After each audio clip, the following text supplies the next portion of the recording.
Welcome to Solvetic, your channel to always learn technology easily. Below in the description, you will find useful links we used in this video.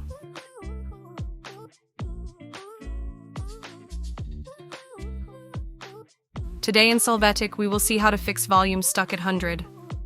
To get started, right-click on the audio icon in the taskbar and select Sound Settings. Finally, in the Output section, adjust the volume slider to the desired level. Hey, remember to subscribe Solvetic channel.